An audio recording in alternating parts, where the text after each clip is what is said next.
Hello friends, welcome back. It's BigDenoPlays time, and today we are going to play a new game that I have been furiously painting, which is called Chronicles of Drunagor. It is a dungeon crawler, so a little bit different to the Kingdom Deaths and the Aeon Trespass Odysseys, which I've played on this channel, which are boss battlers. In this game, we are playing as a party of heroes, and our goal is to explore the unfolding story and throughout the dungeons that the game will throw at us. So I've got as always, I've tried to set it up so that it's most effective for you as a viewer and most effective for me as a player. And so I'll just quickly run through the video angles that we're going to have for the show today. So these are the two character sheets that are sitting in front of me. I can zoom in on each of those and I'll explain a little bit about the game as we move on to them. We also have an area where we're going to read from the book, and then the actual dungeon itself, which I've set up, as well as a little bit of information which we'll come to in a little bit. So there's lots of cool little things in this game. I'm really excited for it. I've been painting all the models. We've got pretty much everything painted, which is crazy. Yeah. Okay, so the first thing we have to do is actually a little bit of stuff with our characters. So these two characters are the ones I've chosen. We have Tork, he's a orc barbarian, pretty cool guy. And we also have Drasek, who is a draconian paladin. I'll show you those in a little bit more detail later. In this game, you have a number of different skills that you can use. The ones that your hero has innately, which are here. Sometimes you'll get abilities that you can use from your equipment, and then you'll also have both class abilities, hero abilities, and dungeon role abilities. Now, you only start the game with these ones, and we'll also select a dungeon role ability now. So each of these abilities has slightly different things that they allow you to do. I am going to choose, just for this game, and you can change these at the start of every mission. So just because I have some familiarity with Defender, we will do Defender, and then I think we will also do Leader. So Leader and Defender. So these are additional abilities that we have available to us, and I will explain how the game works, but this one is a passive ability that gives us an increase on our health. So let's go through a little bit of the mechanics of the game. It's pretty interesting mechanics. So on your turn, you can take a move action, which you can move up to 3 spaces. And then you also get to take what's called cube actions, and you can take up to 2 of those. So a cube action is where you take one of these cubes and you place it on an ability. Now, obviously, if you have a yellow ability, you have to use a yellow cube. Similar for red, blue, green, etc. Some abilities you can use any cube for. And those cube actions are the meat and potatoes of the game. So once you've assigned a cube, for example here, you don't get it back until all of your cubes have been assigned. Once all of your cubes are assigned, you'll take what's called an unwilling recall. You'll bring all your cubes back, but you will have to select an ability to tag out using a curse cube.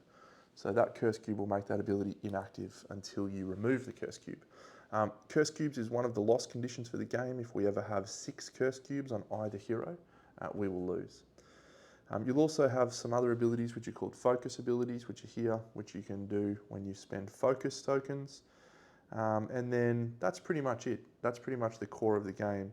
Now, attacking is specific abilities. Will have this cross sword symbol, which allows you to do an attack. You'll attack using your equipment. The equipment has a to hit value, and then it also has a damage value. Very reminiscent of the great Dungeons and Dragons of old.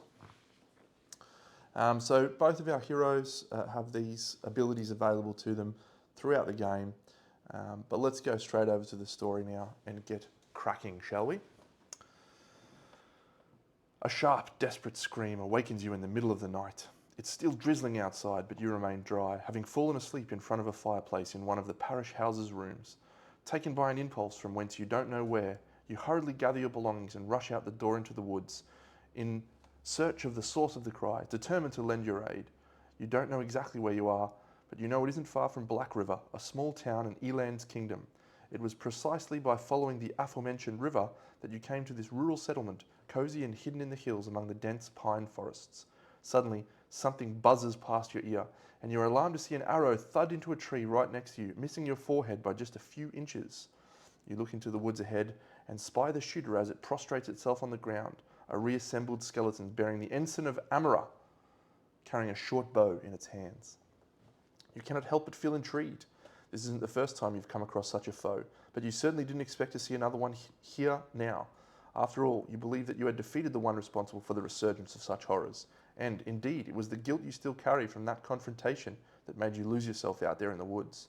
Could others also be involved? In truth, are not these creatures always under the command or judgment of some controller, someone who has learned how to raise the dead and decided to take a kingdom for themselves? The more you reflect on these strange events, the more confusing it all seems to you. A second arrow whizzes past you, this time grazing your arm, and you realise that these are reflections for another time. Someone needs your help. These are the rules for the game. Basic. And we will now flip the adventure over where we will see our setup. So this tells us all the stuff we need to know about the setup of the mission. I don't know what this is, but it's very cool. And because we're playing with 2 players, we will have one white monster, which is a skeleton archer, which we have here. And we will also have set up a grey monster, which is the G2, and we will set up the grey monster in this space here. So our heroes are deployed in any of these spaces, so we will do that right now. And let's go and have a look at the initiative track. So that's pretty much all the setup we need to do for this mission. You can see we have our door, we have our tray, and we have all of our monsters. This gives you an indication as to which direction the map might expand out into. So let's go and have a look at the dungeon. So here we are set up. We have Drasek, our paladin. We have Tork, our barbarian. We have a grey monster, which is a rotten flesh. And we also have a skeleton archer, which is a white monster. So these are actually placed on an initiative track. Now, this initiative track determines everything in the game, the order in which things are activating. And we determine where they go based on this little rune and whether they are at the top of the track or at the bottom of the track. And as you can see, they are all at the bottom of, well, he's at the bottom, he's at the top. So once we've placed the enemies down, we also need to give them some health. And we will track that using these cubes, or these rings around their base. So this grey monster, the rotten flesh, will be in blue, and this skeleton archer will be in yellow. And if we have a look at the thing here, the skeleton archer has 9 health. So we place a 9 there, and the rotten flesh has 12 health. So we place a 12 there. So once we get to them, we'll actually have a look at their abilities in a little bit. But for now, we are ready to go on to our first turn. So Tork is first on the initiative tracker as the defender. As you can see, he is already adjacent to the rotten flesh. His jagged axe is a melee weapon. And so if I was to use a yellow cube here for a beheading strike, we are adjacent, and so this weapon would be what we would use. We do have the ability to knock down the rotten flesh with a mighty blow, which would prevent it from doing any attacks on us. However, this beheading strike seems like the right option for us. So the first thing that we do is we look at our weapon. That tells us we need a 7+ to hit. The beheading strike adds +3 to our hit roll, which means we need a 4+. And then anytime you are adjacent to your leader, which Drasek is our leader, adjacent allies gain +2 to hit. So Tork will actually be hitting on anything but a 1. And if he rolls a 16 or higher, he will critical. So we roll a 9, which is not a 16 or higher, so it does not critical. However, it is +2 damage, and so that will do 5 damage to the rotten flesh. So he now has a second action cube that he can use. And if he was to, do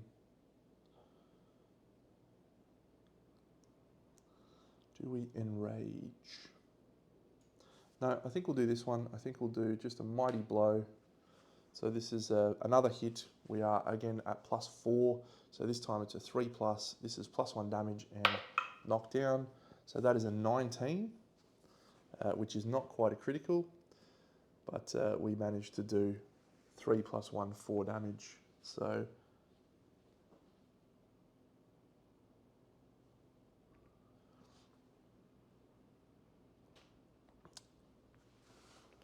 he is down to 3 damage. We now have our move action. So we are going to move 3 spaces, 1, 2, 3. And that's the end of Tork's turn. We'll then go on to Drasek. Drasek is our leader. With that second attack, we actually knocked down the rotten flesh. And so that means he will not be able to move during his turn. Cool, so let's have a look at Drasek's card. So what do we want to do with Drasek? So he also has a Jagged Blade Axe. He has a Valiant Smite. Righteous Purge. He's got an Intercept, that seems cool. Alright, so he's going to do his move. He's going to go 1, 2, 3. So he's going to stay not adjacent to the rotten flesh, so the rotten flesh won't be able to attack him. He's then going to use a battle focus, which will gain him a focus and cleanse 1. This guy is much more of a healer. And so what we're going to do is we're going to use our leader ability, which is called Assault. So target ally may move 3 and make an attack of +0 hit, +1 damage. So 1, 2, 3 will remain adjacent there so that we get the +2 hit from the leadership roll. Tork, again, using the Jagged Blade Axe. So he would normally hit on a 7, +2 takes it down to a 5. That is a 16, which is a hit. So that will do 3 damage. However, Drasek's leader ability gives +1 damage. So that is 4 damage down to 5. And that is the end of our 2 cube actions for Drasek. So Drasek is done. We now go back to the initiative tracker. So the Skeleton Archer is going to go. So the Skeleton Archer starts by looking at if it has a multiple shot ability, which it does. It is going to target 2 heroes. It has a movement of 4, and so its first instance will be to try and move to a position where it can shoot both targets. 1, 2, 3, and this is the position that it will go to here. So what's here? And this is the position it will go to. 1, 2, 3. So here, he is within range of both of those targets. He's also not adjacent to either target, and so that is his preference of where he targets. So then, they don't have to roll to hit, they just do damage. And if we go and have a look here, you can see that it's just 3 damage and it does poison 1. Now, if we block all incoming damage, then we will not take the poison. And the way that we block abilities is using these lightning bolt abilities, which allow us to block incoming damage. So, over here, we will use this green ability here, which is called Divert, Prevent 3. So that prevents all incoming damage. And if we go down to Drasek, he's actually got full plate armor, and Drasek will use his blue to also prevent 3. So both incoming shots from the Skeleton Archer are negated, and therefore the poison does not trigger. So if we go over here, this goes all the way across and then it comes down to the rotten flesh. Monsters always move first, and unfortunately this guy has no movement because we knocked him down. So he moves to nowhere, And because he's not adjacent and he is a melee attacker, which you can see here, it means he is unable to attack, which is good for us. Great, so that is actually the end of the first round. So we move back over to Tork, and we will go back to his play area. So we still have a move action and 2 cube actions. Now we don't have anything left for attacking because we have no yellow cubes, and both of our yellow cubes are where we gain our melee attacks from.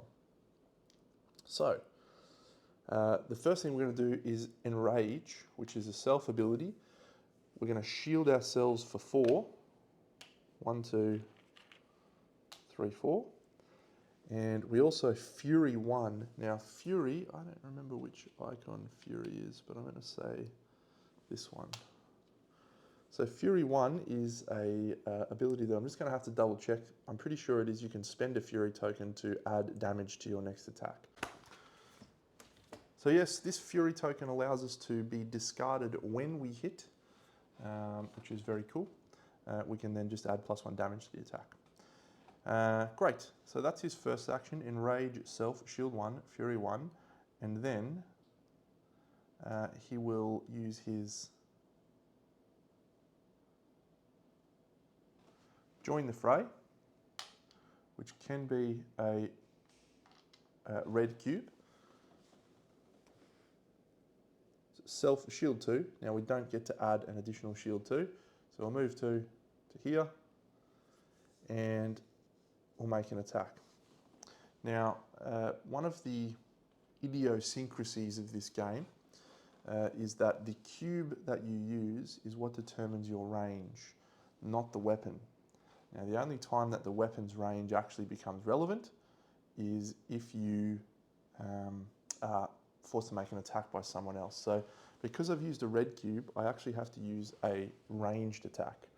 So I'm going to move to this position here, and I'm going to ranged attack against the Rotten Flesh, who has 3 health remaining. I roll a 13, which is a hit on a 7+, and so we have defeated the Rotten Flesh. So he is removed from the board. Now, as you can see on Tork's board, we have no cubes left, and so we now are forced to use a unwilling recall. So we'll bring all of these back, and we now have to tag out an ability. So I think whenever a grey monster dies, Self Fury 1, so that seems good. We'll put that on. When you hit with a spell attack or weapon, you may discard 1 Fury to add +1 damage to your attack. Very good. You may discard only 1 Fury token per turn or reaction. That's actually changed. What do I want to remove? I definitely don't want to remove that. So I think we're actually going to clear this Savage Charge. At this point in time, we don't need a move 6. We're doing plenty of moving as it is. And so now, that's the end of his turn. However, you can, on your turn, also make any number of minor actions. And so the minor actions that are available to you are open a chest, use an item. You can also open a door. And so we are adjacent to this door, which we will now flip over and read this little story. You push past your enemies, advancing through the bushes. Ahead, a small clearing serves as a garden for a hut. You can see the silhouettes of 2 people through the broken windows, conjured by the flickering light of candles. "Stay away! I'm not afraid of you!" You hear an old lady snarl at unwanted visitors. However, it seems that your arrival has diverted their attention away from the woman. After all, determination glows in your eyes, and you are not a helpless grandma. You have the option to scan a QR code, which is pretty cool. And that will change the difficulty of this room, which we have just unveiled. So I'll move this over here so we can see in the book area. So we now add this cabin in the forest stuff. We will have a white monster rookie. We'll have a white monster shadow cultist. We'll also have a chest, and we will have a grey monster rookie. So if we go and have a look at our dungeon map, we will add that to it now. Okay, so I've set up the map. You can see we now have a shadow cultist, another skeleton archer, and a another rotten flesh. So we'll update the health tracker. So the Shadow Cultist actually has 9 health, and he is in pink. And he is a red above. So cool. So we are still on Tork's turn. However, he has completed all of his actions, and so we will now move on to Drasek. There is a couple of little things to review here in special rules for this special rule. Cultist Summoner. At the beginning of the Shadow Cultist activation, you must draw a rune. Place the darkness tile shown following the standard behavior, and when the last enemy is defeated, do special event on page 10. Excellent. So let's go over here to the dungeon. So it is now Drasek's turn. We have that skeleton archer in front of us has 5 health left. So we have a green, which allows us to move 3, heal 2.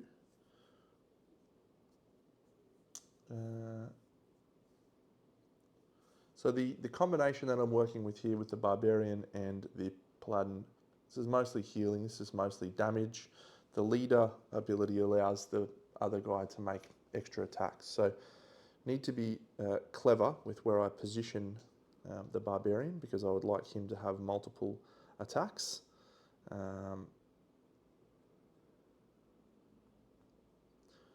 However, because as we discussed before, you do need to use the weapon, and so if it is a melee weapon, you need to be adjacent for that. So I think we'll just move up to here first of all, and then we will use this Valiant Smite. It's a +1 to hit, it has a reroll, and it does 5 damage on Drasek. So Valiant Smite, +1 to hit, so he's hitting on a 6. That is an 18, so we hit, +2 damage, 3 + 2 is 5. That skeleton archer has 5 health remaining, and so he is removed from the board. Now, one cool thing, you do not have to do a full, you don't have to use all your cube actions. So if you've got nothing that you think is worth doing, you can choose to hold on to your cube. However, I'm going to do what's called a willing recall, and so I will, because I only have 1 cube color left, I'll bring all my cubes back, and I will place a black cube out, and we will put this intercept 1, I think. Cool. And so that's the end of both of our hero activations. So we move on to the skeleton archer. They would activate in order of this tracker. However, as you can see, there is only the 1 skeleton archer, and he is able to move. So if we go to the dungeon, he goes 1, 2, 3, 4. So he is able to move into position. Unfortunately for us, he has range 1, so he can target each blue square 1 away. Both of those are in range, so he will hit both of us with a shot. So Tork has 4 shields in play, so the 3 damage is negated by the shields. Drasek, however, has not, and so Drasek is going to use his yellow cube on this plate armor to endure and prevent 3, which will mean no more damage. Shadow Cultists. So at the start of the Shadow Cultist's turn, we actually draw from this bag. That's part of the rules. And so we are going to draw a grey rune, and it is this shape. So one of the cool mechanics in this game is darkness. So these are darkness tiles, and during the game you'll actually get asked to pull these out and place them on the board. This represents the spreading aura of evilness that's chasing our heroes. Now, one of the rules of the game that I dislike, which I'm going to modify slightly, is if you can't place one of these due to it not going to target a hero, you instead draw 3 little ones like this and place out 3 little ones. I think this is really cool, these little geometric shapes, and so even though this is not getting closer towards our hero, because we can fit it in this position, I think we'll do that. If a monster is ever on darkness, they get +2 damage. And if a hero is ever on darkness, they suffer 2 damage, and they suffer -2 to hit. So it's an impactful thing. I just like the geometric shapes, so I want to use them. He is speed 3, and so he can actually go 1, 2, 3. He is not multi-shot though, so he's just going to target Tork, because Tork is... Oh no, he's actually going to target Drasek, because Drasek is the strongest hero. And so this is a 4 damage attack. He is not on darkness, and so the 4 damage will go over to Drasek. We'll actually take that, 1, 2, 3, 4. We'll also suffer burn 1, and we will suffer curse 1 as a part of that attack, which is suboptimal.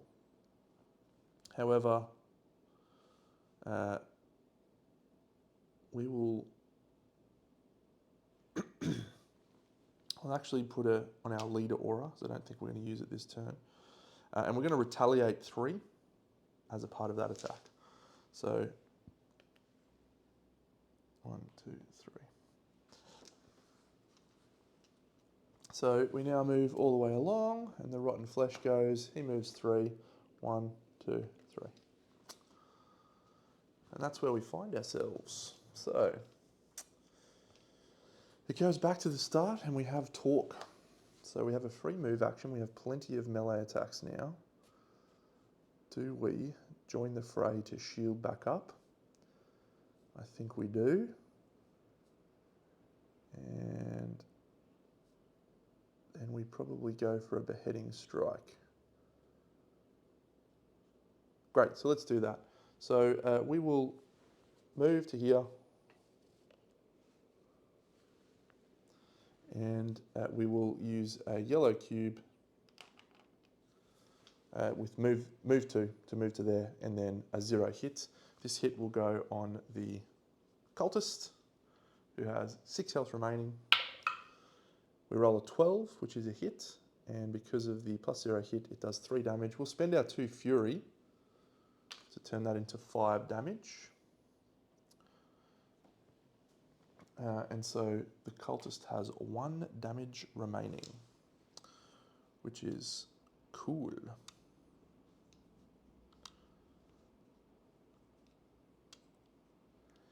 And then for Drasek's second attack, Tork's second attack, go back to here. So that also lets us shield 2. So we now have shield 3. And then we will use a mighty blow. No, a beheading strike. So this is +3 to hit. We'll do this one on the skeleton archer. We crit on a 16. That's a 5. So with the +3 hit, we do succeed. It does 5 damage in total to the skeleton archer, and he has 4 remaining.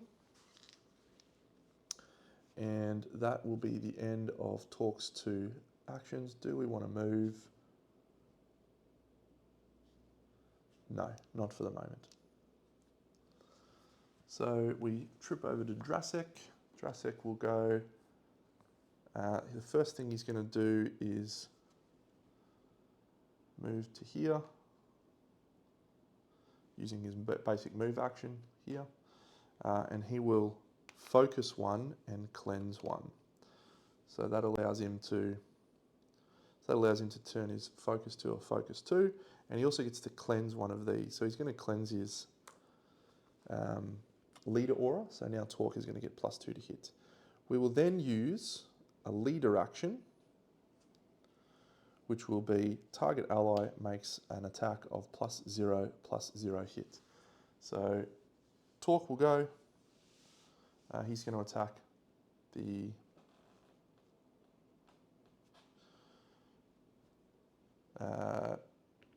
cultist. He rolls a 16, so that is a hit, and that does enough damage to defeat the cultist. And then he will also swing on the skeleton archer. He does not have a fury token. He does roll a 19, but it's not a crit. Unfortunately, the skeleton archer is alive on 1 health. Now, at the start of Drasek's turn, a lot of little things to remember, friends. So he does actually take 1 from this burn. So he burns, but then the burn goes away. So that is the end of Drasek's turn. So we will go to the skeleton archer, who will do his multi-shot for 3 damage. I think Tork is going to retaliate. Yep, he'll retaliate for 3, which will kill the skeleton archer. I'm not really sure if the timing of that's something for me to look up. I'm going to assume that you do the attacks in order. I probably choose the order of the attacks, or maybe it targets strongest and then the next one. So I'm going to assume that Drasek does not take a hit there. Now, he would take damage from that thanks to the retaliate. However, he has 3 shield, and so he blocks that with his 3 shield. That's the end of the skeleton archer.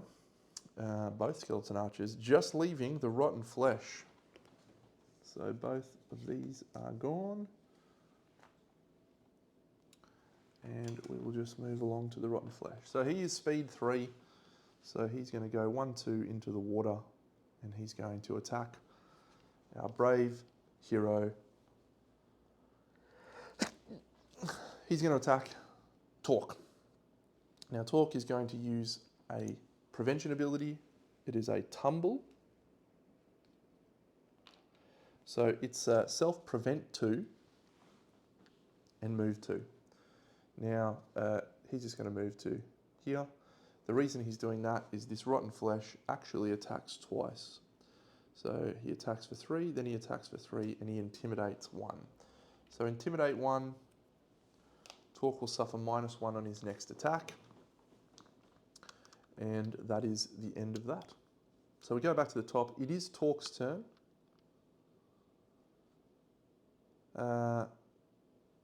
And he's going to start by using this ability here, Stomping Leap. So he's going to jump 3. So obviously we get to ignore the water effects when we jump. 1, 2, 3. Target enemy suffers 2 damage. And so adjacent enemy, the rotten flesh, will suffer 2 damage. He's down to 10. Tork still has his movement action. He will go 1, 2 to here, and he will investigate the chest. So with the chest, you have a chest dice that you roll. It has a couple of different faces, usually penalties. Sometimes, like that, you get nothing. And this is the chest deck. So we will shuffle this and flip out an item. And we get a potion of fortitude. Cool. So the chest is removed. And Tork now has to do an unwilling recall where all of his cubes come back. And he has to place out a curse cube. We'll place it on Stomping Leap. And then he will battle focus 1, cleanse 1, and we'll bring Stomping Leap back. That's the end of Tork's turn. Drasek. So Drasek is going to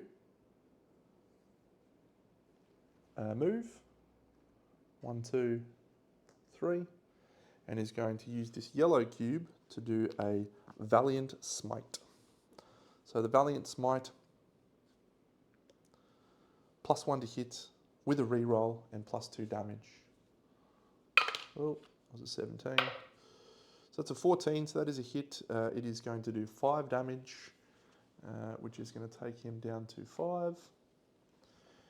And then an unwilling recall happens. And at this point, we're going to do something cool. We're going to do a focus 1 and cleanse 1, which is just going to cleanse that black cube that I would have had to place.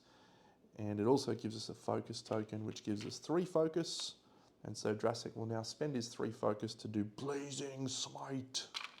So that's a +1 hit, +1 damage and burn 2 on all of these. So the first attack will hit on a 6.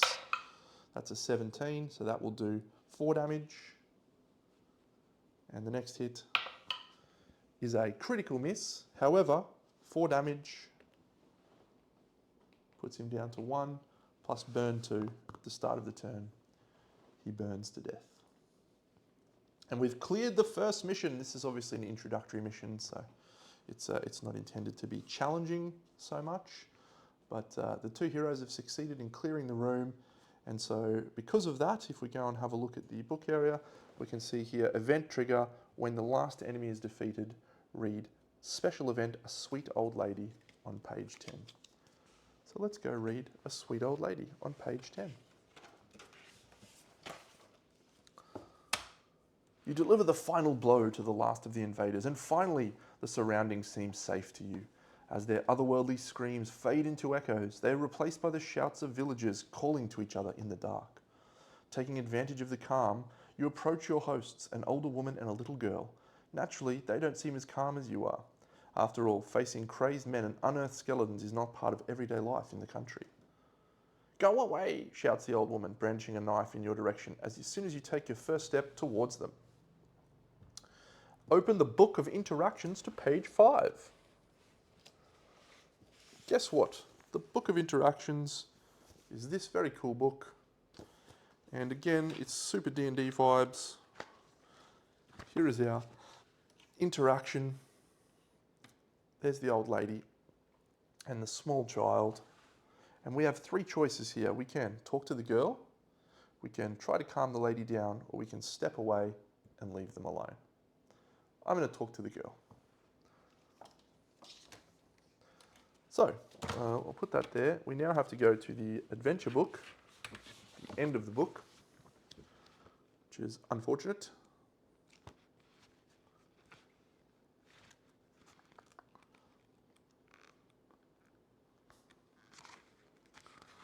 Talk to the girl, 001. Seeing that the girl is terrified, you kneel next to her and greet her, asking how she is doing. The older woman pulls the girl even closer, as if to protect her. She'll be fine, go away. There in the fireplace, there's our family's jewellery. Take it for your service and leave it alone, she shouts at you, still pointing the knife in your direction.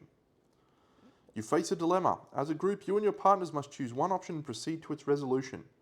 Option 1, collect the jewellery and walk away. Or option 5, insist on talking to the girl.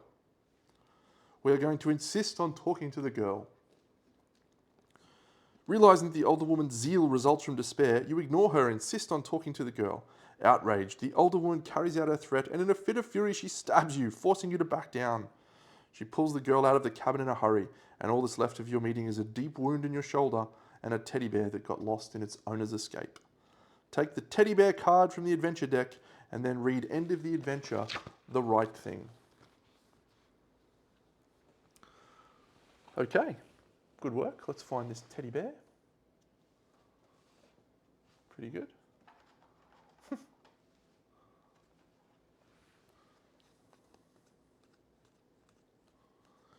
Oh, teddy bear.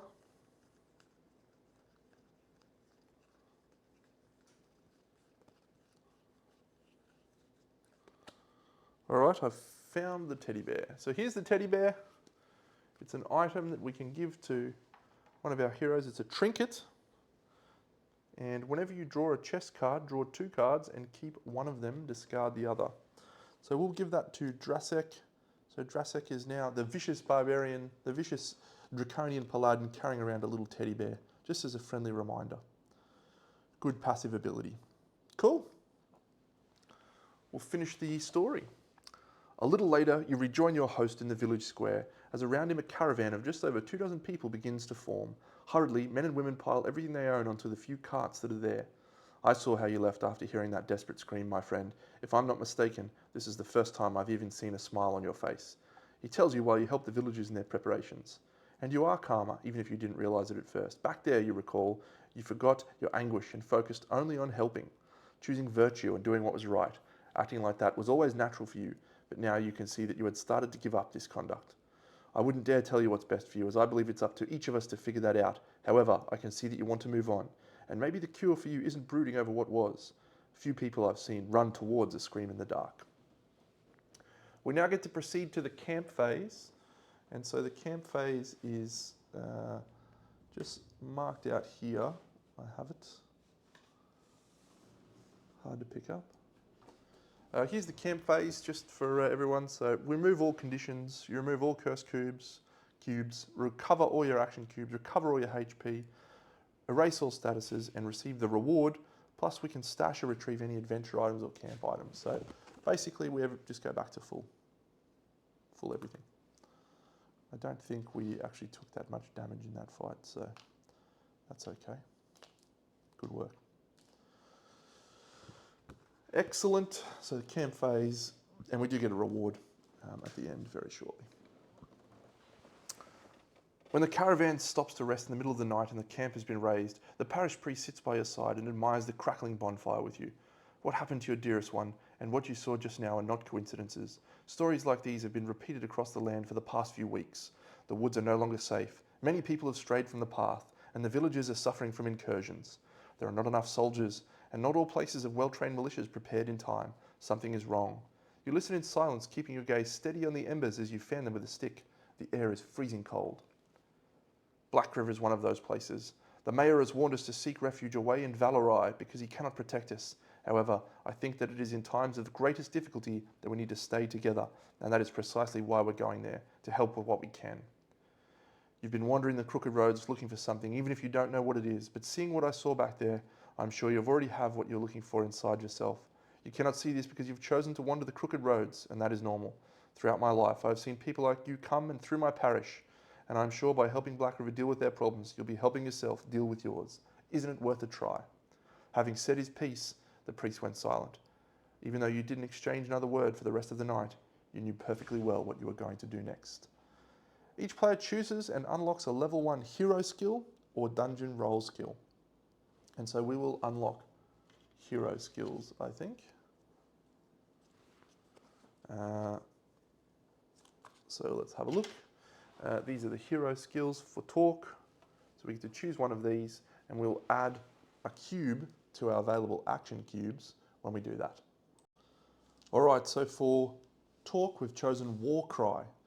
So it's an intimidate action, and your next attack gains +2 damage and 16 plus crit, and it adds a blue cube. And for Drasek, we have chosen Dragon's Breath, which is a range attack.